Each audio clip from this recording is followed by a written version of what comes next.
Hello and welcome everybody to Erickson Live. Today we have the intention of sharing some insights with you around thankfulness, around gratitude, around setting intentions, and around going through life in a conscious manner with open eyes and with a happy heart, if you will. So along the way, we will share what we are grateful for this year. We'd love to hear what you are grateful for. So if you're live with us right now, please do let us know.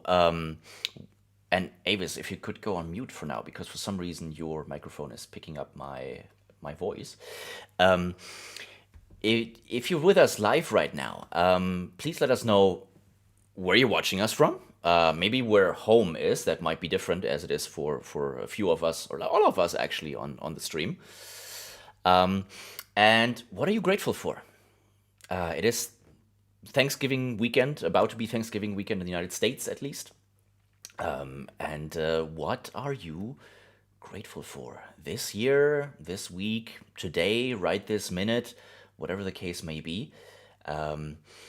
We just love to share, because it's one of those things where when you share it, you amplify the feeling that other people have. So by focusing on your own gratitude and thankfulness, you evoke that feeling in others as well, and you're giving them that gift of gratitude in a way, if that makes sense.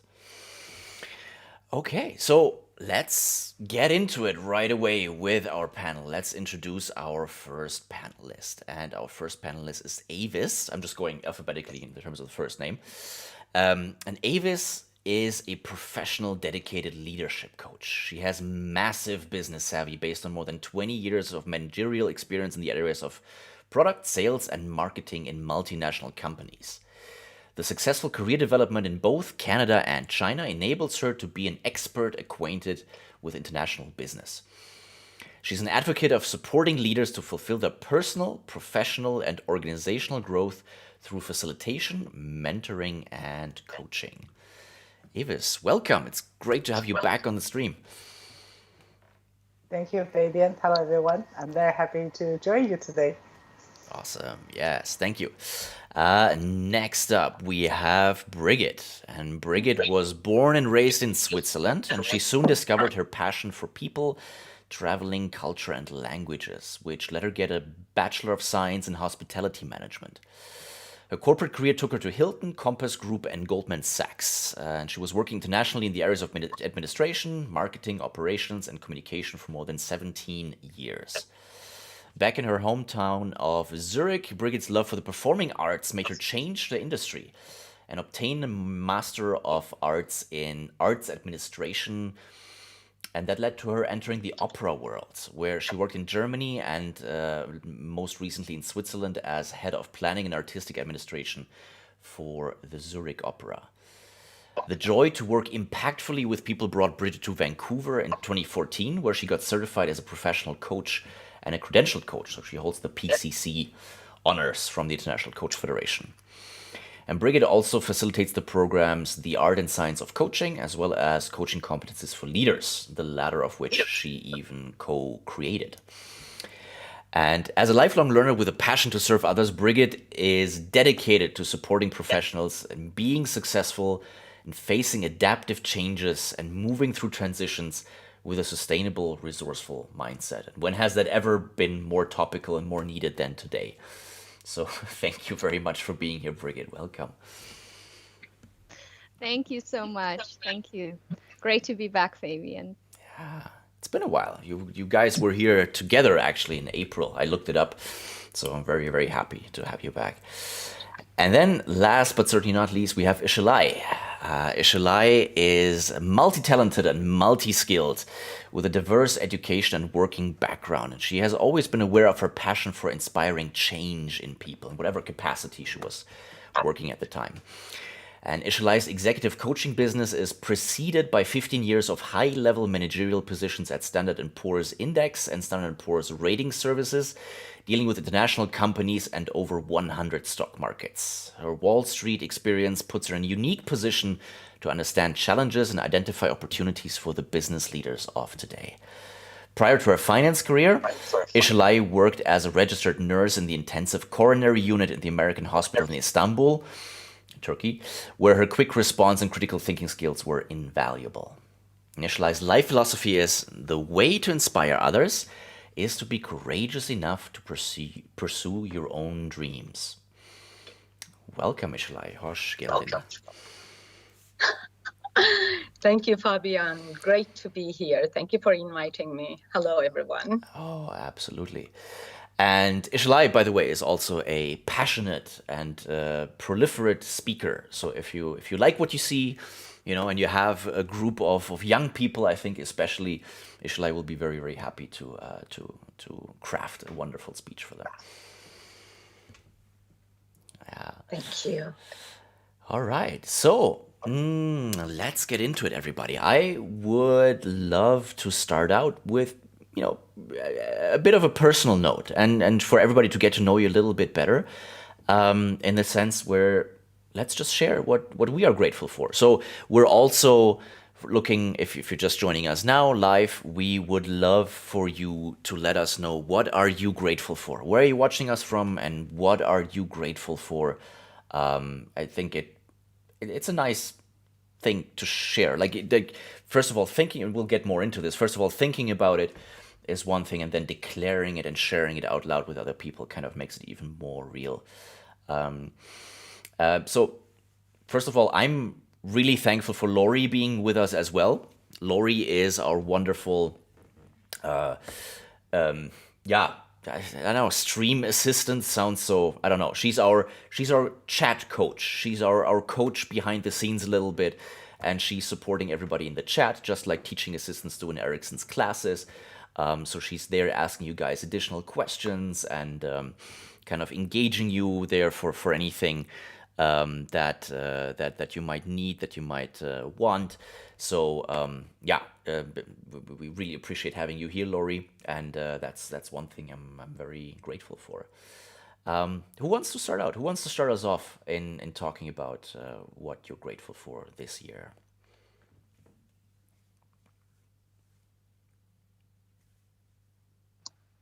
I'll go.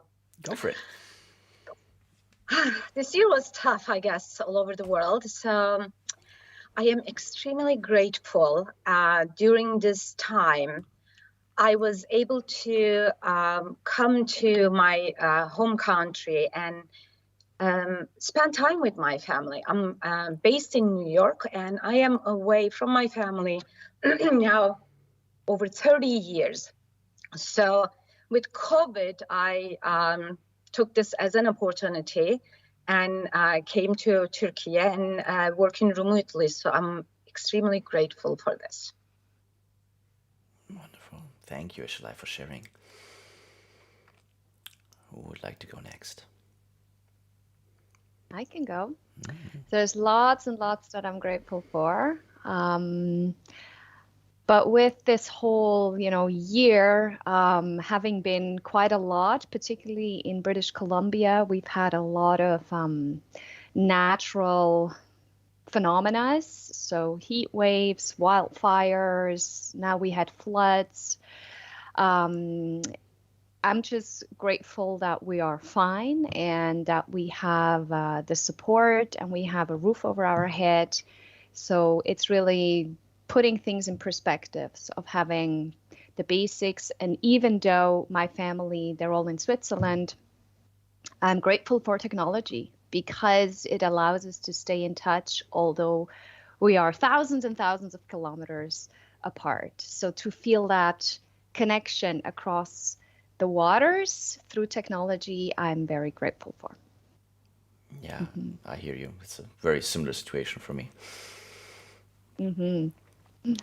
Thank you. Yeah, thank you. When Fabian, you're asking this question, I have this 4 quadrant on my mind instantly. So as a human being, we do have 4 very important quadrants. So the physical, the relational, emotional, and also the creative and the meaningful. So I'm very grateful for my health. I'm very grateful for the life I get to live. I'm very grateful for my family and for my friends. They're healthy and I could talk to them, meet them, build a connection. Even on the Zoom, we are so close to each other.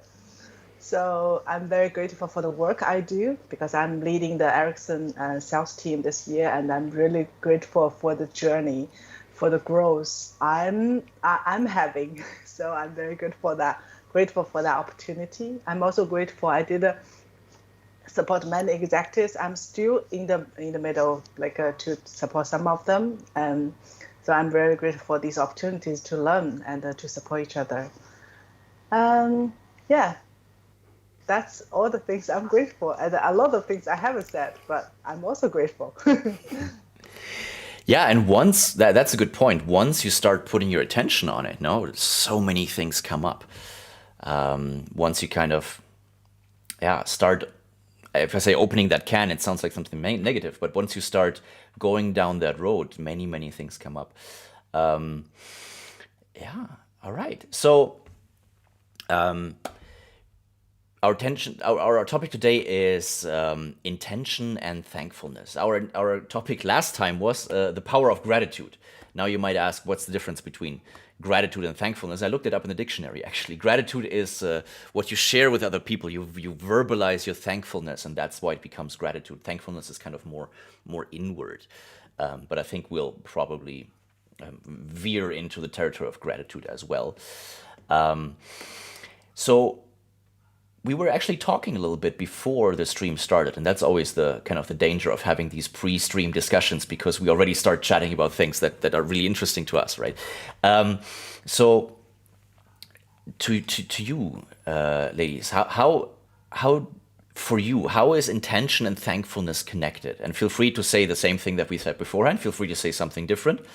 What's coming up for you? How are intention and thankfulness? Why are we grouping those together? How are they related?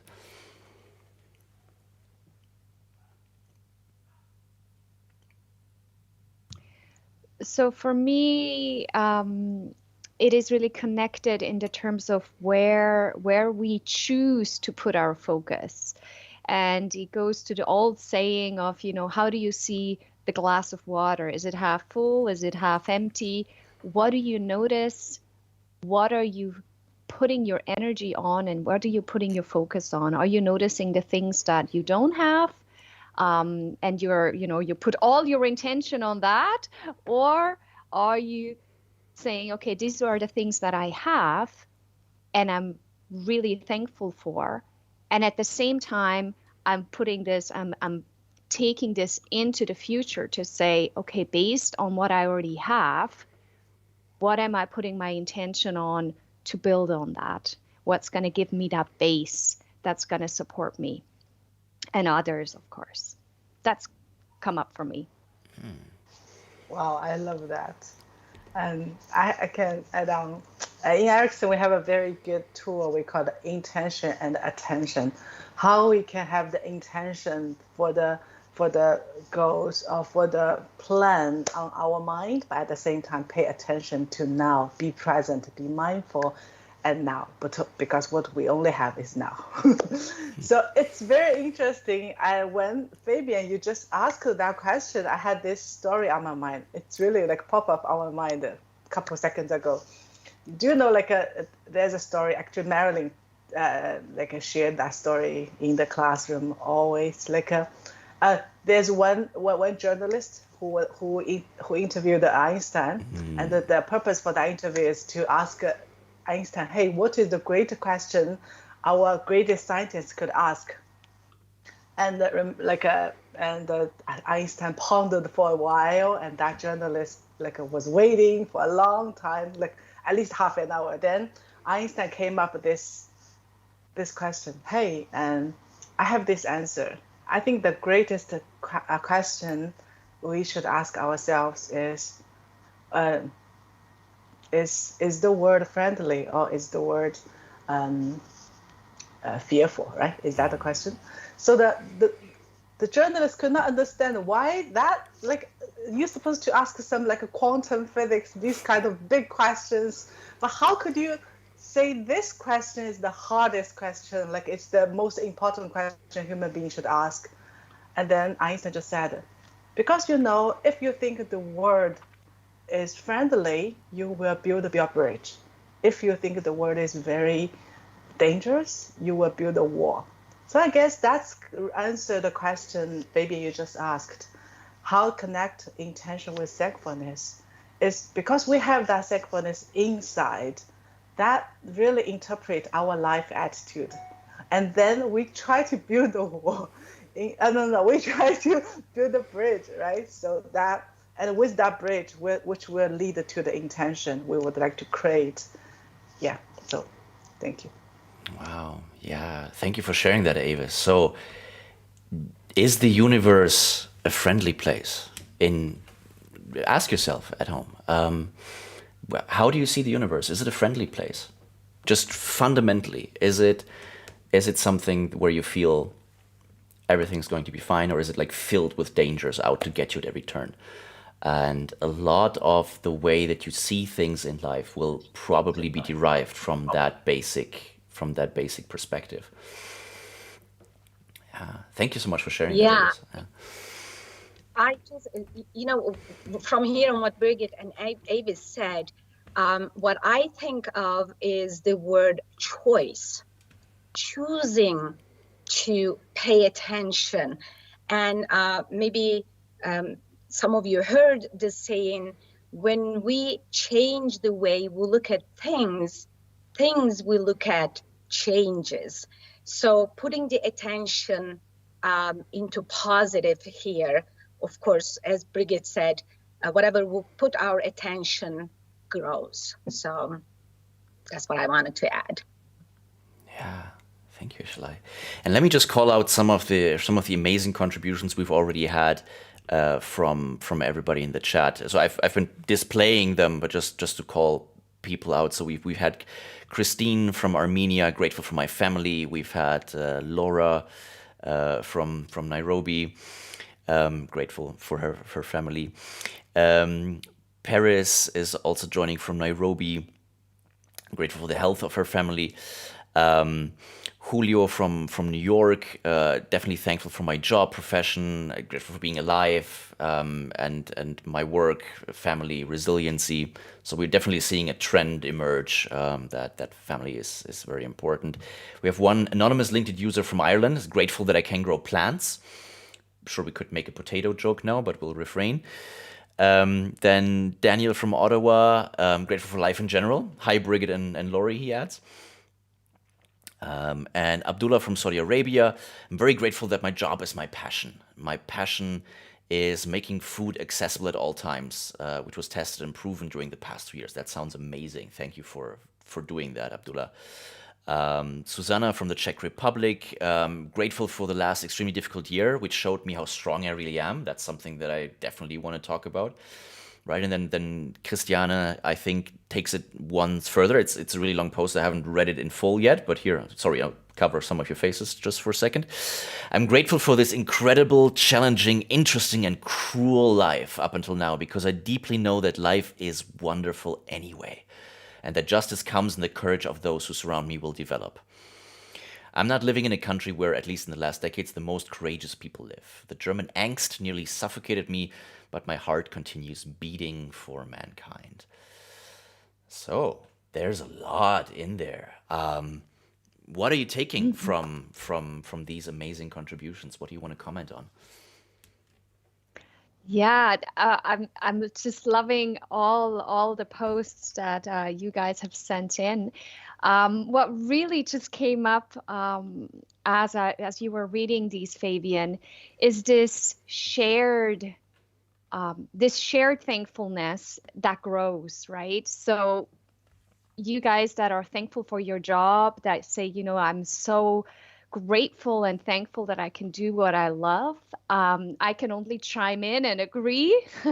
I love being a facilitator. I love being with my learners. And every single time we're in class, it creates this thing. I cannot even quite put my finger on it, but it's magic. I know that sounds very cliche, but it truly is. So people coming together and deciding, choosing, as you were saying, Işılay, like choosing to put the focus on what we love, what we want to develop, what we have, how to get through this together, finding the courage and finding our strength. What a great realization, right? We are resilient. We so are, and it's our choice to go and find it. So thank you. That's just what came up for me. Yeah. And resilience doesn't mean not getting hurt, right? Resilience means getting up, back up again. So that's just one thing that's always important absolutely. to me. It doesn't mean it's everything it doesn't mean, it's a piece of cake. Not at all. But it means a strength that is based on positivity and hope. Right? Yeah. Yeah. Go ahead. No, sorry, I was just shouting out. Daniel is also adding, looking for the extra in the ordinary is what creates an extraordinary experience. I quite like that.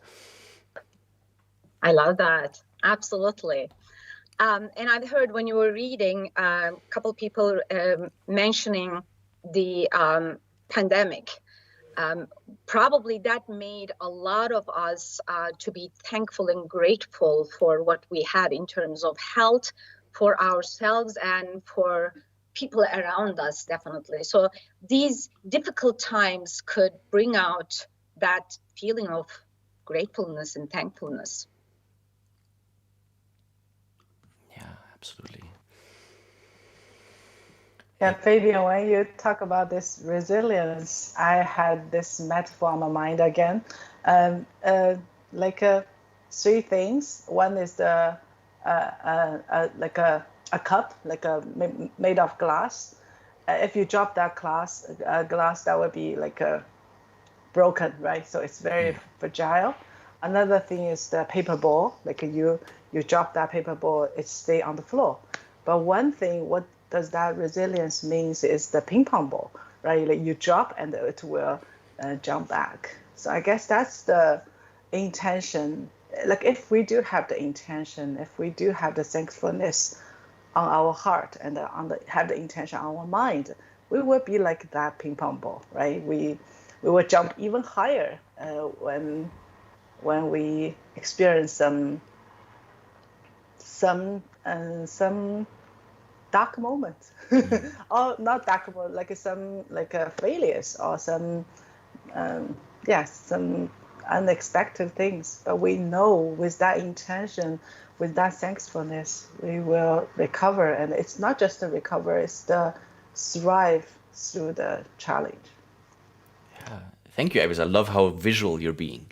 And what you're bringing in, the metaphors, the stories, and you made me think of of those rubber balls that indeed it doesn't just jump up to the level where you let it drop, but they jump even higher and they go crazy all over the place. And maybe that can be something we can be like, okay, yes, we take that momentum and we push through and we come higher out on the other side. Yeah. So Laurie just asked a question. Let me do that first. We're gonna dispel some myths in a second. But Laurie's asking panelists, wondering what is your favorite tool or technique to be in gratitude and to build resilience?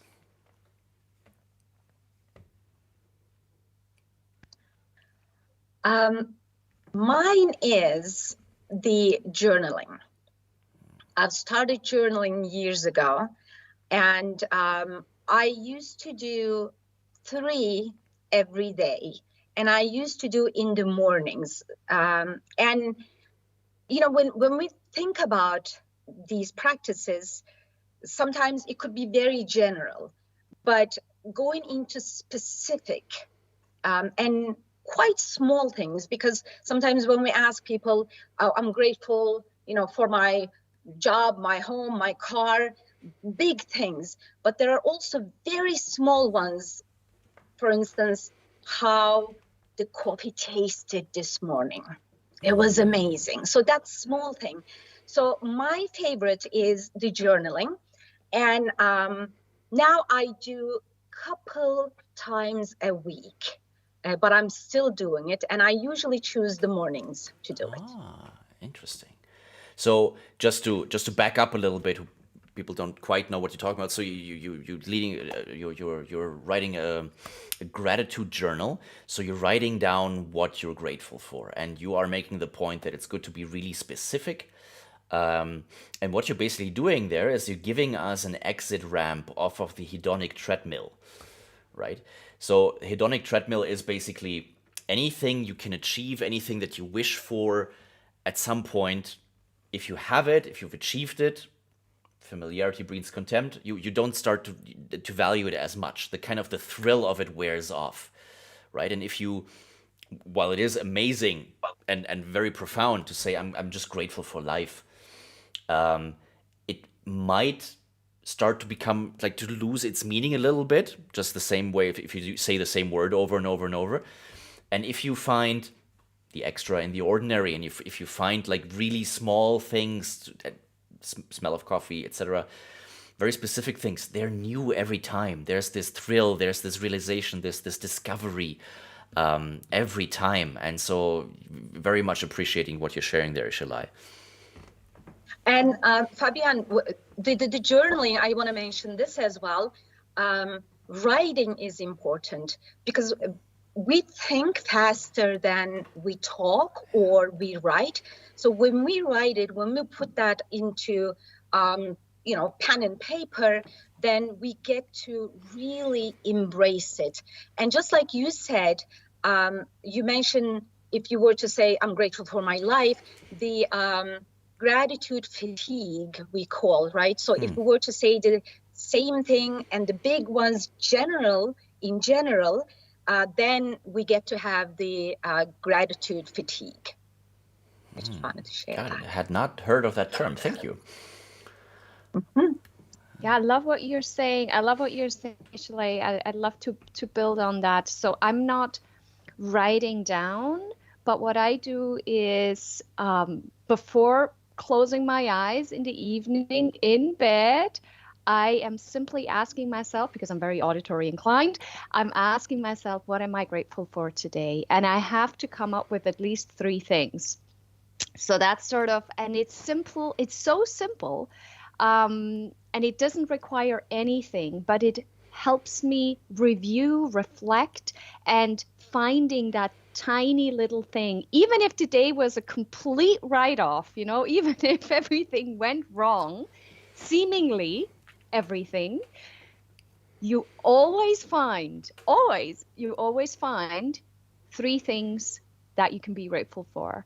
And it also, at the same time, it allows me to fall asleep better, it's really because, again, I'm shifting that intention, right? And that attention to what am I grateful for? What went well today? So I love the idea that you're writing it down from head to paper. So I might try that, but so the internal, for me at least, it works similarly because it just puts me into a relaxed mindset, and then I can fall asleep as well. Yeah. And so you might even say, especially when the day was a complete write-off, right? Like when it becomes even more important. Yes. Yes. Yeah, Totally. and I love that. So when I teach about the gratitude journal in like a resilience class or something, I kind of as default recommend doing it in the evening as the last thing you do before you go to bed, for exactly what you mentioned, because you kind of mull over what you've been thinking before going to bed as you're sleeping, right? Your subconscious is like working through everything, and you give yourself a really good chance at sleeping better, honestly, and more deeply, and just feeling cradled and taken care of in a way. Yeah, it's like closing. It's like, this was the book for today. This was the chapter of today. Okay, I'm closing it, right? It's like I'm letting it go. And then you can just now I can sleep. Yeah. And Laurie is making a suggestion. She says, Brigit, I thought you might sing your what you're thankful for, given your theatrical background. Maybe something to try. Not quite, but honestly, sometimes I do picture myself. I have a melody, and as silly as it might sound, I'm sharing a secret here. I see myself dancing, so I'm dancing myself into sleep. Amazing. Yeah, and I mean, whatever helps, like whatever relaxes. It's all about what works for you, right? I think that's one of those things where we also practice this kindness towards ourselves by finding the things that we're thankful for. And it doesn't necessarily have to be other people. It can also be, I'm really thankful that I managed to pull this off today, right? I'm thankful for myself. That sometimes get lost. Yeah. Cool. Avis, anything from you in terms of practicing gratitude or resilience or intention? Any tricks of the trade that you want to share with people? Okay. I always have this 4 quadrants on my mind, even when I'm thankful.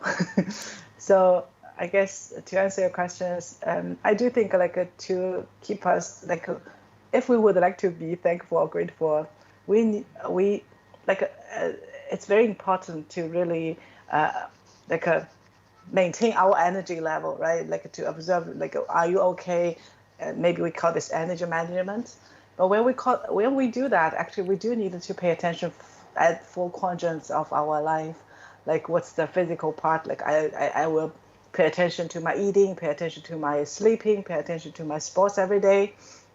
And how about my emotional and relational part? I will spend at least a quality time with my teenage boy, at least 5 to 10 minutes, maybe the bed talk, right? And also have the quality time with my husband. Sometimes I do massage on him, and also I have the conversation with my parents and also with my friends. And also for the creative quadrant, I do what am I learning today? What I'm creating today?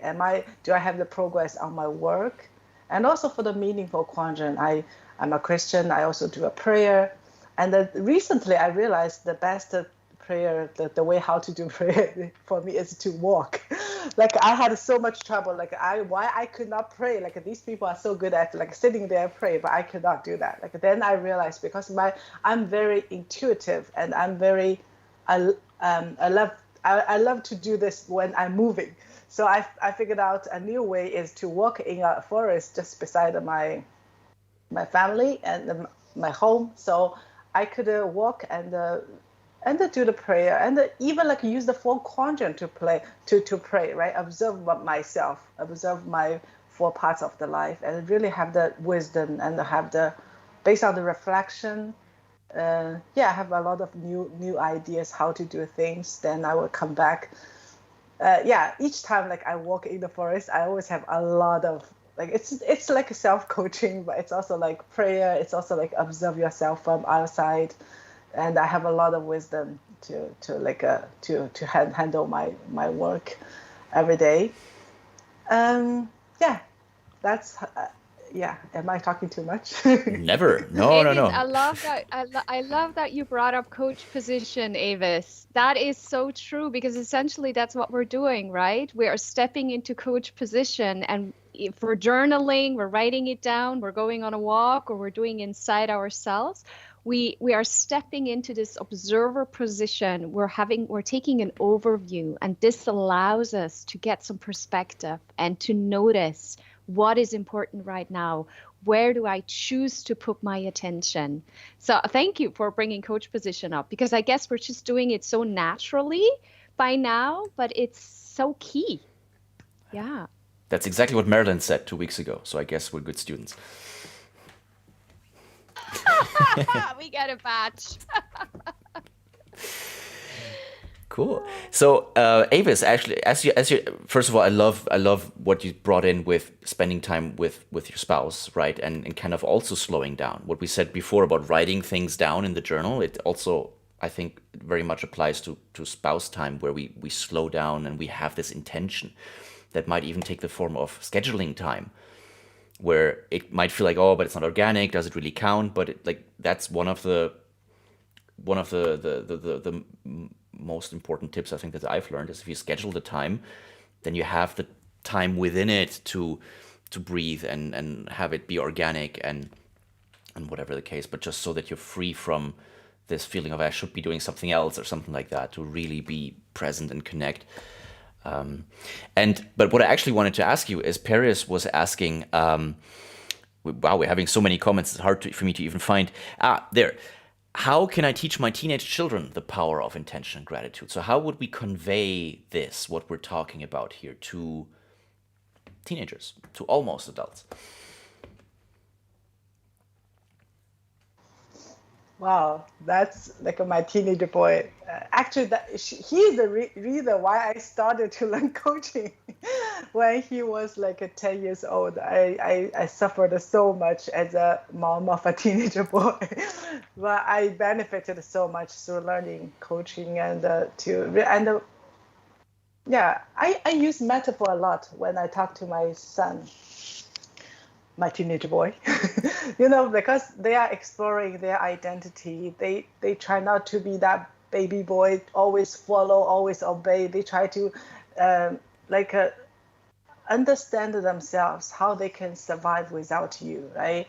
And also really follow, find their core value, their deep value, what's important to them. It's not the same, but how to help them to integrate and what's important to them, and also what's important to us, to parents, right? So I have we have family meeting every week, so it's a coaching time for us. We really discuss all the topics we have, and I also mentioned the bad talk. I use bad talk a lot to tell stories, and also to use metaphor to talk to him. I can share one metaphor I had recently. I have two metaphors I had recently with him, the conversation. So the first one is, my boy, he loves playing video game. He could spend 3 to 4 hours playing the league, and he's a grade 11. He's about to apply to university. He needs to do all the tests, all the exams. So for me, I talked to my son. I said, I know that's important to you. That's also important to me. I would like you to strive to use your talent, right? So, but do you aware sometimes in my family, me and your father, we are like the cats. You are like the mouse, and you try to avoid us. You try to I would like to play as much as possible, but at the same time do as the least amount of work, so you guys will not be angry at me, but I'm okay to survive. Hey son, how much me and your father, we would like you to be another cat in this family. You're not a mouse. And then my son told me, Mom, I don't like your metaphor. Actually, I came up another better one. I think I'm a monkey. Sometimes the monkey likes to eat. Sometimes the monkey wants to to jump around. And can you accept that monkey at both states? And when I'm playing, it's like the monkey, I want to eat. And when I'm doing the work, you guys think it's so important. It's like I'm the monkey jumping around. So can you accept both states of me? And I said, yes, of course. But son, can you observe yourself when you eat? Can you observe yourself when you jump around? That's one metaphor. And recently, because for teenagers, it's so hard for them to control themselves. It's so hard to have this discipline, right? And so I had another conversation with him recently. I told him hey, observe yourself, your mom, your father, and you, right? 3 of us, we have totally different life attitude. So for your mom, I'm 3 of us, it's we are in front of the wall. So we need to climb the wall to achieve what we want. So the life attitude of your mom is, I have a backpack and I also have a wall in front of me. Normally your mom will throw the backpack across to the wall, then climb, because I will not give myself excuse. If I set the target, I will go for it. And I told him, for your father, he's the one always carrying the backpack and climbing the wall, because my husband is really he needs the security so much, right? So he needs the backpack. So I told my son, you know what? You just leave the backpack at this side of the wall and you pretend you're climbing. You told me you want to go to this fancy university, but you are just keep the backpack at this side of the wall. So yeah, actually that's a very good metaphor. And then my son recently, like I did 2 days ago, he told me, Mom, I think I need to find my niche. I need to find my focus. Yeah, so yeah, that's how I had a conversation with my teenager boy to engage him. That's amazing, Avis. And one thing that I'm taking away from it is it doesn't have to be a perfect metaphor, right? Like you don't have to sit somewhere and like strategize and like write it out and make it perfect. But come out with something, engage that visual thinking part, and they might come back with something that's even so much more profound than what you're bringing in. But it's about giving that structure of like even thinking in those terms that will make a world of difference. Yeah, when you were talking, Avis, what came up, my partner, he has 2 young adult kids. They're amazing. And he uses always the metaphors of soccer. So football, right? Soccer in terms of the European football. And it's something that they both love and they're both excited about. And he manages to ask them and to sort of portray the whole situation. Well, who do you want to be in that team, right? If you are within that team, what is your goal look like? What's the goal that you're aiming for? And what's your position? And who is going to be your support? How are you going to get there? Or are you a spectator? Are you sitting on the sidelines? And how can how do you want to engage? How is this going to become your game? I just love that idea of, as coaches, sometimes we think we have to be in a coaching setting before we can ask a question, but that's not true. We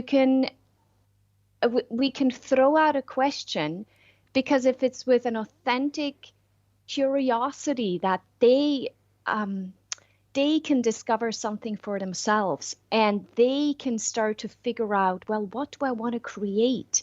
Then that's going to become the starting point of that conversation of, what do you already have?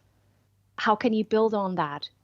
How do you want to get there? Who are you becoming? Who do you want to be, right? And in your game, how is that going to look like? So, I'm grateful that you can take, coaching to anywhere, to your kids, to your siblings, to to your grandma. I'm having sometimes coaching conversation with my grandma.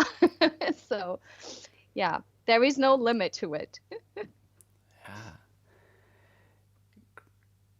So I think this whole conversation around like coaching and kids and showing up for our children is a wonderful one. I think we could probably be talking about that for the next 2 hours.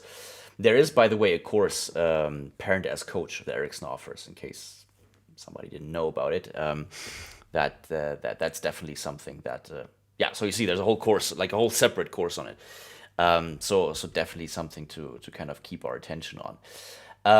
I wanted to just... Yeah, actually, sorry, Fabian, I would like to add one thing. Actually, for the Parent as Coach, we sold like 3 classes to Google already.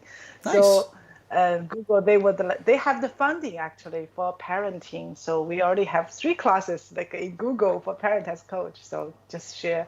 And also when you talk about the metaphor, actually, we also had a very great course coming from Maryland, like an advanced of metaphor in January. Mm-hmm. So yeah, thank you.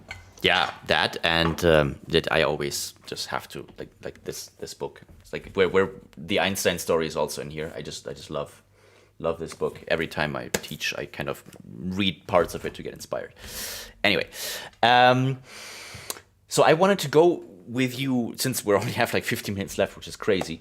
I looked up some common misconceptions around gratitude. And this is an article from a professor on gratitude, basically. This is an article in the Greater Good magazine from the Greater Good Science Center at Berkeley University.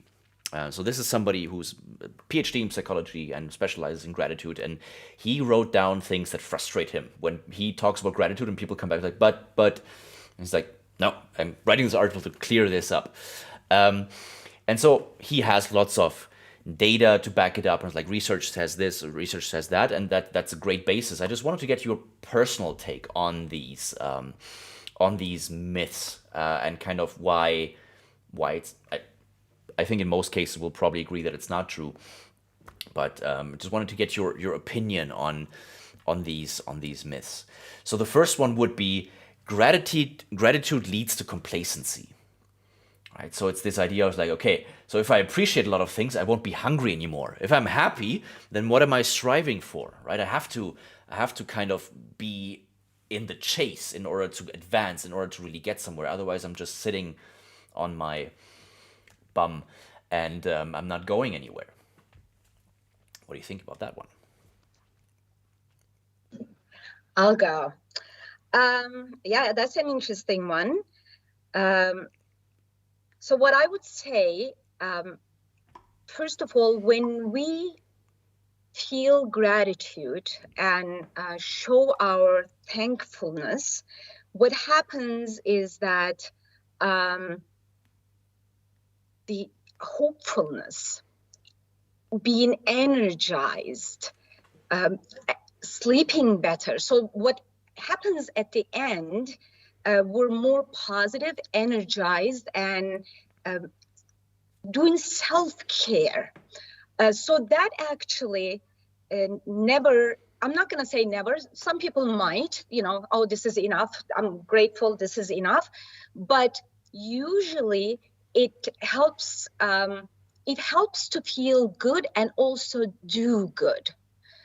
So it usually moves people to do more and to do good.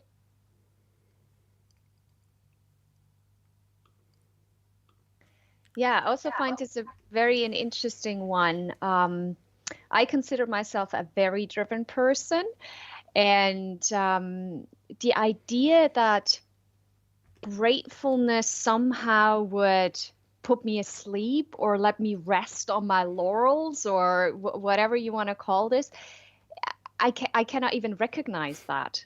It's like, for me, this is not connected. On the contrary, I think similar to what Işılay just said, the idea of being grateful and noticing all the things that you have already achieved, that you already have, is more like a stepping stone. For me, it's like, okay, I've built this. So what can I build on top of this? And how can this, what I already have, is my strength. It's like my motor. It's my engine to then say, okay, what's next? Right? So that's how I see it. So I would have never thought of that idea, but I guess, it's an idea that some people have. Yeah, in a way you could say, and that is something that we kind of articulated a little bit before the stream, through the gratefulness, through the thankfulness, we kind of learn more about ourselves, what does us good, what we really, really want. And then that helps us to set the intention. Oh, that is really amazing. I want more of that. And let me get out and use that momentum, use that flow that I have to get even more of it. Absolutely. Absolutely. It's that thing what Avis, what you were talking about with the intention and the attention. So being in the moment, becoming aware and being thankful and grateful of all the things you have does allow you to say, okay, where do I want to take this? Or if there are things that are not there yet, well, do I want to go for these? Are they becoming part of my intention, sort of to fill that gap if it's important to me? Yeah. Okay. Yeah, I had this, actually it happened recently. I got a scan actually, and through email, like to buy the gift cards, and I'm so stupid. I bought the gift cards because that message is from my one of a very old friend. So I would like to help. So after that, I did share this thing to many people, and my son told me, "Hey, mom, how can you share that to other people?" I think it's okay because I want other people to learn from it, and then my son shared another thing, like a lot of people who got scammed by some who lost a lot of money because of you need to put the money there, then you can get a lot of money from out of it. So my son said, hey mom, a lot of people who get scammed so much, they in return they do that the same thing to the others because they don't want to lose that much money. They still have the hope, they even cheat themselves.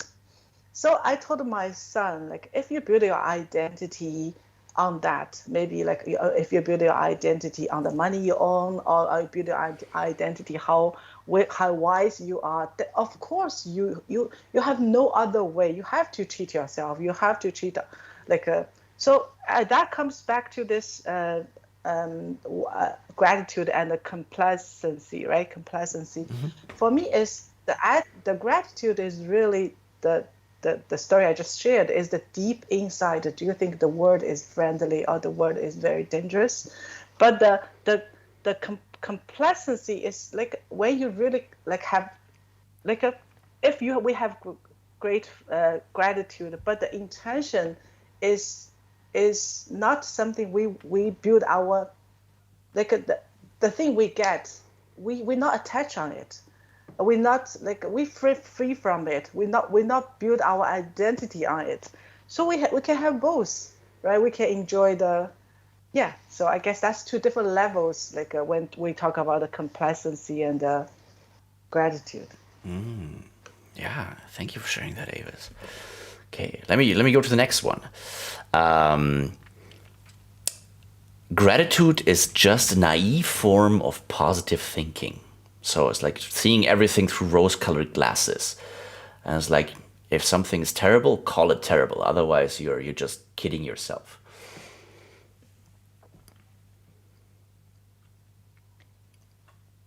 I think that's, I can see, being a Swiss, I can see that maybe, I don't know, in the Germanic culture as well, that might come from that culture. Call a spade, or, call whatever something is, call it what it is. So I see where that can come from. And I think it's really important, at least to me, to make a differentiation with putting pink glasses on and seeing everything as rosy and, shiny and wonderful, or seeing something and then noticing, well, if this was a spade, it was a spade. Okay, what can I learn from it? And then I can be thankful for that learning.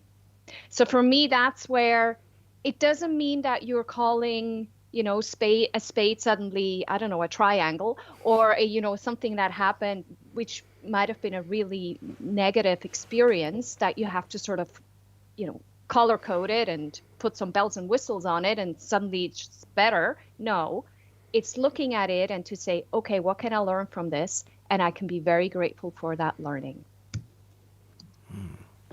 I love what you said, Brigit. What we learn now, I totally agree with you.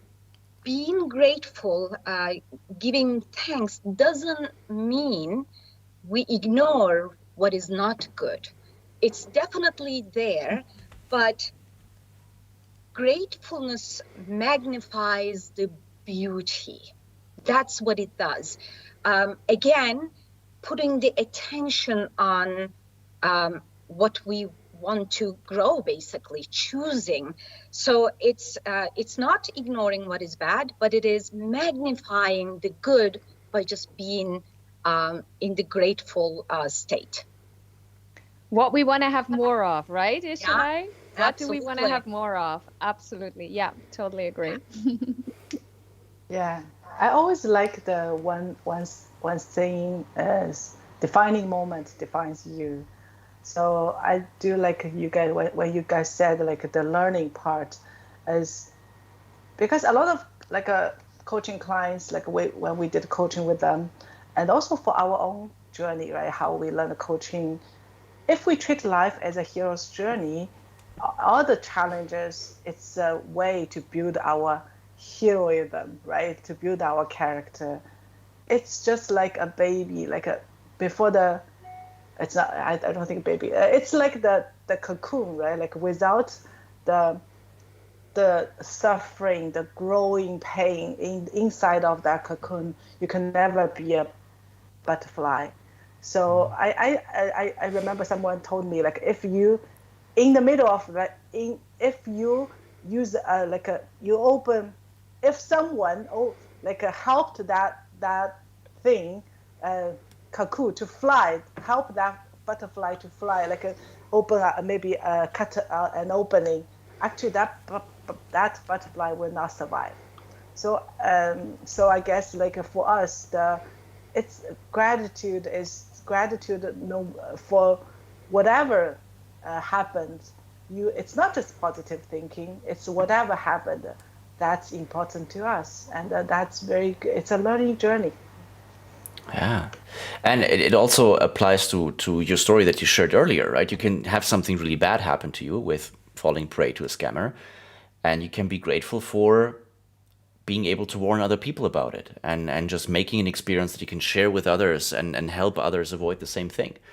And it's a very resilient mindset, right? Like, what is this teaching me? What is this making possible? What does this equip me with that I can share with others and make other people's lives better as a result of that?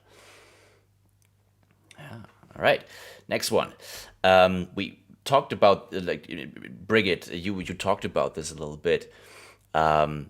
Gratitude isn't possible or even appropriate in the midst of adversity or suffering. So who are we to say to people who have lost loved ones, who are objectively doing terribly, or that sounds weird, but who are suffering from hardships, like objectively, right? To say, be grateful, just be grateful for something, find something. What do you think about that? I think, well, first of all, nobody has the right to tell anything to anybody how they should feel or, that they should in that context, the word just, honestly, for me, just, ruffles my feather. I can hear that. It really ruffles my feathers. Yeah, because, it's like, who are we to simply say, oh, just do this, or just forget about it, or just focus on the positive, or just do this. It is so easily said, right? But for the person who is going through the hardship, whatever the hardship is, it is not a just. It is, it might be the biggest challenge that they've ever faced in their lives. So the whole idea of telling anybody how to feel is just, for me, forget about it. The only place where I see we can come from is from ourselves, and what do we do? What do I do? How am I approaching adversity? So, for example, we had, unfortunately, with the floods in BC, our basement suite got flooded, right? So we've been directly impacted, and this is for us, a catastrophe. And the only thing I can do is I'm grateful that we have the resources, we have the relationship, we have the network, and we have insurance. So I'm very grateful, for all the people that have so far been involved in this. And I can choose, I personally, everybody, we all have a choice what we want to focus on. I would have the choice to say, okay, this is a catastrophe, I'm throwing everything into the wind, it's like, I'm just shutting down. Or I have a choice to say, how am I approaching this? We all have a choice of how we are perceiving a situation, because the situations and things that happen, they just are. They're not good, they're not bad. We individually, we see it through a filter. We see it through a perception. And that's really the question, how do I want to approach this? How do I want to take this? That for me is this whole discussion about gratitude and resilience, and where am I putting my attention on? How do I want to perceive this situation? Yeah. And as I you don't know s- if I've answered your question. No, yeah. And as you said, the choice is yours, right? Like that's an important point. That Yeah. it's not something I can Yeah. prescribe to you, Yeah. and kind No, of yeah. So that's a very it's coach everybody's own. like mindset, right? It's like we can offer things, and if people are in a position where they find value in it, then great. And if not, then go in peace and find the solution that works best for you.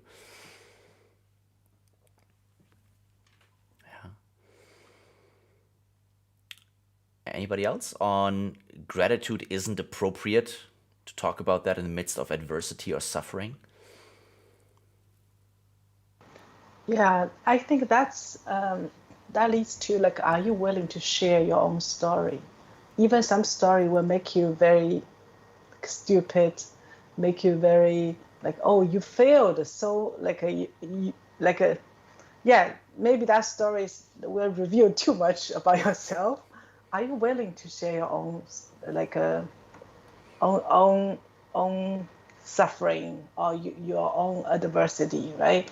If we are willing to share, you can help the people in the same place. But sometimes we don't want to share because it's also humiliating ourselves, right? So for me, I always try my best to be open, try to share all the stupid things I did to help the people.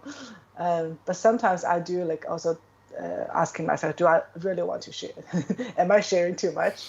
So I totally agree with Brigit. Like I agree with Brigit. It's not we are not the person to talk to other people when they are in the adversity or suffering. The only thing we can do is share your own suffering, like share the suffering you had, and another thing is use your coach position at that time, show the empathy, and also I really like one like someone said, what is coaching is to let the other person to listen to themselves, listen to their own core values, right? So yeah. Do you guys have another 10 minutes to go through? Is that okay? Yeah. So for me, it's kind of evidence based, like, and of course it's anecdotal, right? But I've had people from Syria in my classes. I've done a cohort of the Art and Science of Coaching in Ethiopia recently, and Ethiopia, if you don't know what's going on there right now, it's really heartbreaking.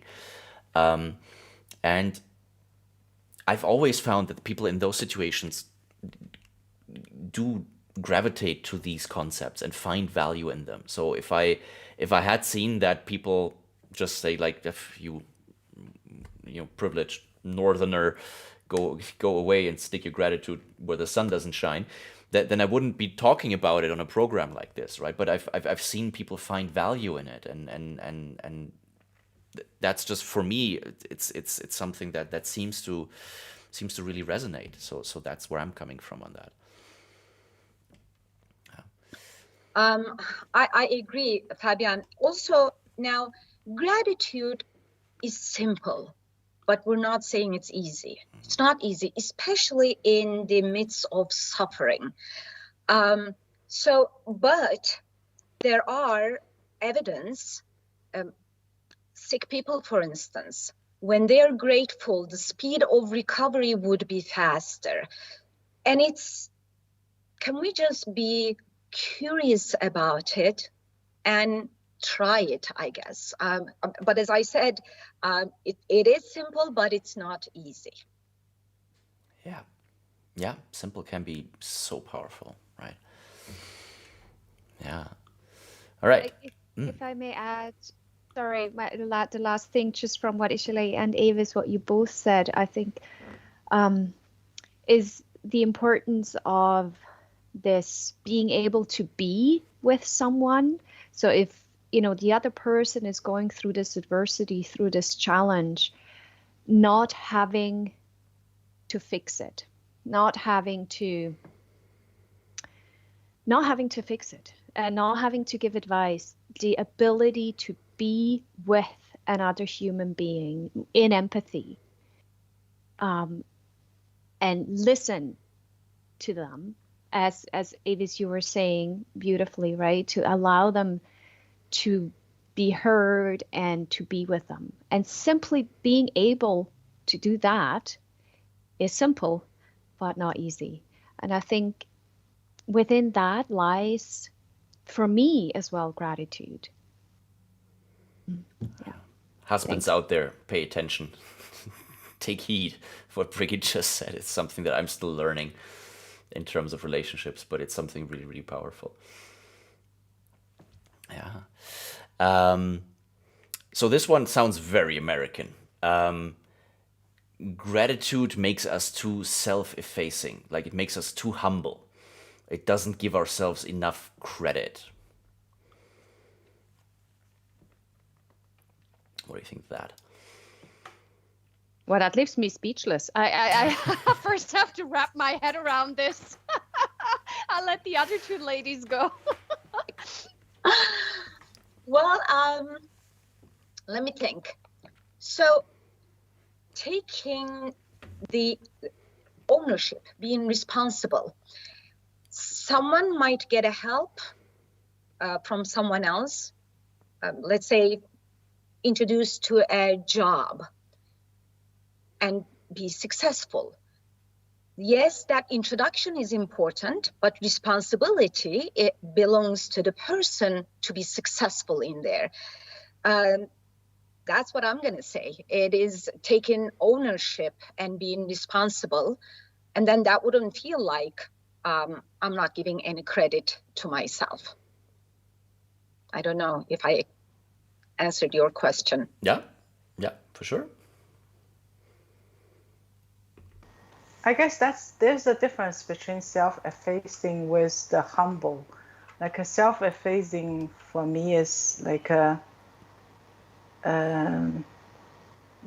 not really have enough confidence on yourself.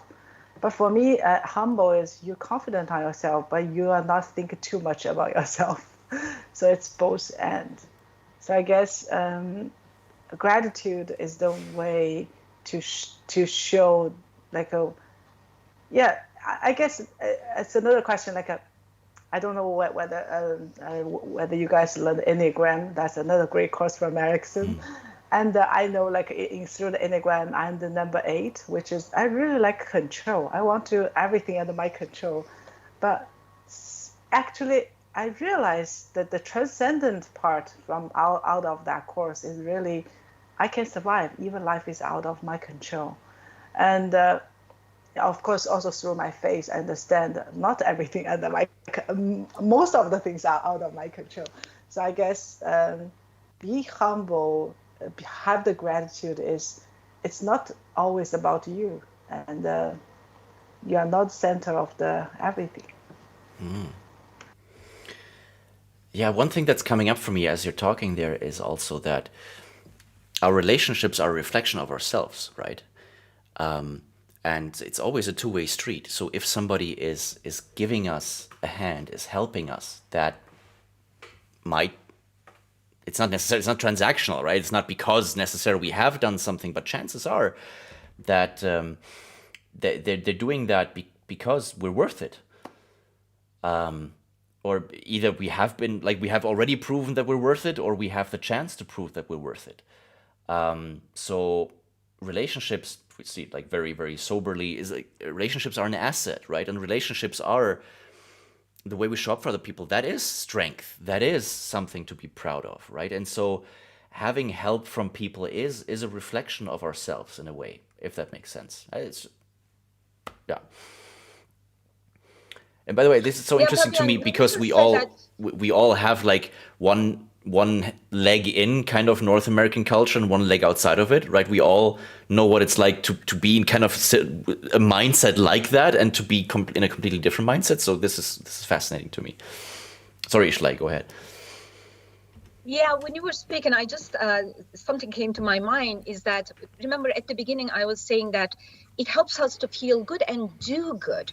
So if someone helps another person and the person who's being helped, just recognizing that help and being thankful for it. And then maybe thinking, now, who can I help? Whom can I do the same thing that this person did for me? Yeah, that's when you were speaking, I thought about that. Yeah, paying it forward, definitely. All right, so maybe let's do a final round of what are you taking away from this conversation? What are you grateful for in this conversation? And if you could just give people one thing to take home with them, if people were just to remember one thing, what would that be?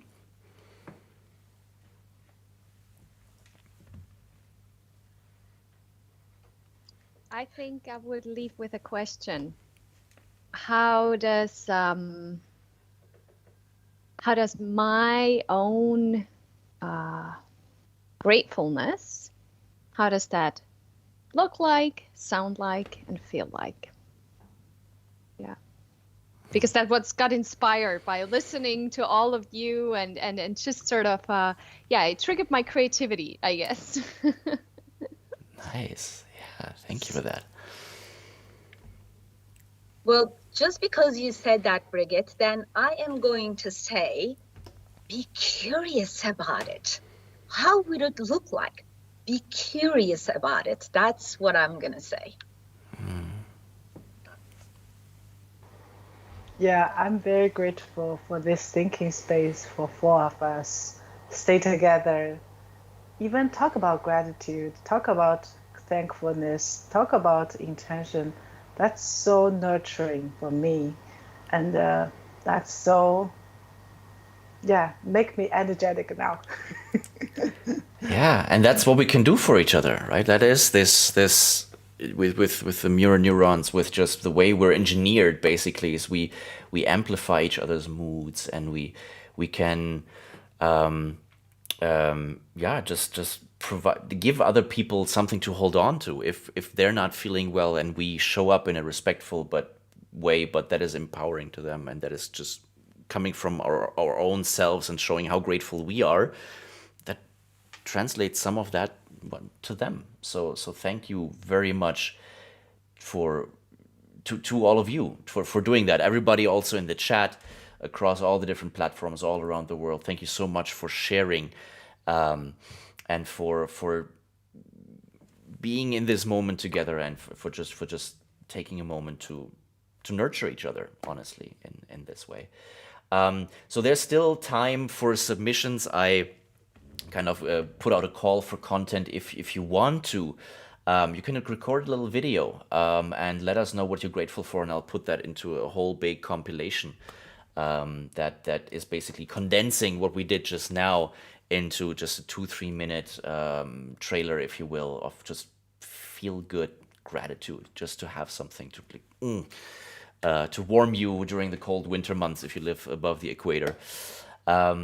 So I'll play the video once more as we go off the air here, just letting you know what that's about. And thank you so much, everybody. And we'll already see each other again next week for another episode with Marilyn. So look forward to that. Fabian, thank you. We're grateful for you. Thank you, Fabian. Yeah. Thank you, Brigit. Thank you. Thank you, Avis. Thanks, Thanks, Işılay. everyone. Thanks, Avis. Thank Bye. you, everybody. Bye. Bye.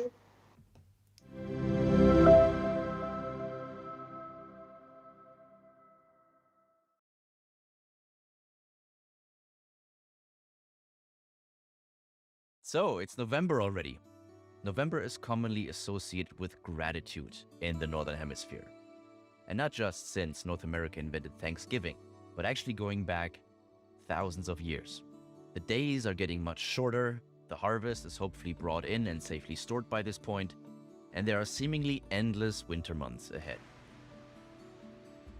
Like so many ancient practices, there are actually some powerful psychological benefits linked with the practice of listing what we are grateful for and sharing that with each other. Now, I could talk for those benefits for a long time, but in order to stay relatively short and concise, I'll quote from a recent article by the Harvard Medical School. Gratitude is a thankful appreciation for what an individual receives, whether tangible or intangible. With gratitude, people acknowledge the goodness in their lives. In the process, people usually recognize that the source of that goodness lies at least partially outside themselves. As a result, Being grateful also helps people connect to something larger than themselves as individuals, whether to other people, nature, or a higher power. In positive psychology research, gratitude is strongly and consistently associated with greater happiness. Gratitude helps people feel more positive emotions, relish good experiences, improve their health, deal with adversity, and build stronger relationships. Sounds good, right? So light the fire, pour yourself a hot beverage, and let's come together and share our gratitude with each other. Send us a video, an audio, or drop us a few lines on what and who you are grateful for. You can talk about what you're grateful for in the bigger picture, what you're grateful for this year, or even what comes to mind for you and what you're grateful for right this moment on this day, whatever comes to your mind. So what are the logistics? How can you participate in this? Well, you have several options. The first option would be you just post something like you normally would on your social media, on LinkedIn, Instagram, or Facebook, and you add the hashtag Erickson Live. Another option would be to connect with me on LinkedIn, and you can send me a video recording there, or you can send me a text, whatever it is that you want to choose to participate with. Please do make sure to include your name in whatever you submit and how I should describe what you do. Basically, I'm asking you to tell me what I should put in your lower third. The lower third is this down here. If you don't want any information in there, if you want it to be somewhat anonymous, then that's also completely fine. But I just want it to show up in the way that you'd like it to show up. I will do my very best to make it nice, to make a nice compilation out of it, to put some nice music below it, to illustrate it with some nice moving images. So I think it will be a very nice end result. Now, of course, it wouldn't be fair to ask you to record something and talk about something personal if I myself wouldn't be willing to do the same thing. So let me go first. Maybe it gives you some inspiration on what you might find that you can be grateful for. Let's see. I am grateful for, first of all, of course, being healthy, having gone through COVID and feeling fine, being able to be connected to friends and family, despite of all the challenges this year, but also living on dispersed over 4 different continents, just having the means to be in touch with each other. And then the fact that whenever I see family and friends, it basically feels like we've never been apart from each other. You just continue right where you left off. And that is something really, really special, I think. It's not to be taken for granted. And then I'm truly, truly grateful to be meeting so many amazing people all the time, both through my work as a coach, through doing this format and being able to interact with all of you. It's a cliche, but I'm truly, truly blessed and in awe of the clients that I have, of the people that I get to work with at Erickson, of the amazing learners that come through Erickson all the time. And it gives me such hope for the future, for the planet, that when we leverage our potential and when we influence the people around us, we will change the world one conversation at a time, and it will end well.